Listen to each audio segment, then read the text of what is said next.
Hi hello welcome to my channel. ఈరోజు మనం సండిగ పొడి ఎలా చేయాలో చూద్దాం. ముందుగా మనం ఇలా ఒక ప్యాన్ తీసుకొని 2 గంటల నూనె వేయాలి. ఇలా ఆయిల్ వేసాక పోపు పెట్టుకోవాలి. ఇలా పోపు పెట్టాక మనం చాప్ చేసిన ఆనియన్ని వేసి బాగా ఫ్రై చేయాలి. ఇప్పుడు ఒక మిక్సీ తీసుకొని అందులో ఒక 10 పచ్చిమిర్చి, 1 స్పూన్ ఉప్పు, 1 స్పూన్ జీలకర్ర వేసి బాగా గ్రైండ్ చేసుకోవాలి. ఇలా మెత్తగా గ్రైండ్ చేశాక మనం ఫ్రై చేసుకున్న ఆనియన్స్లో గ్రైండ్ చేసిన పేస్ట్ వేయాలి.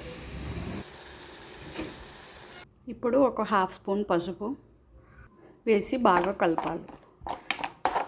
ఈ పేస్ట్ని ఒక 1 మినిట్ వేయించాలి. ఇప్పుడు 3/4 గ్లాస్ శనగపిండి తీసుకొని వేసి బాగా కలిపి ఒక 5 మినిట్స్ లో ఫ్లేమ్లో బాగా వేయించాలి, రోస్ట్ వచ్చేంత వరకు. ఇది కలుపుతూ ఉండాలి, లేకపోతే అడుగంటి మాడిపోతుంది. 5 మినిట్స్ ఇలా బాగా పొడి పొడిగా వేగాక స్టవ్ ఆఫ్ చేసుకోవాలి. అంతే, క్రిస్పీగా టేస్టీగా ఉండే సండిగ పొడి ready. Thank you for watching.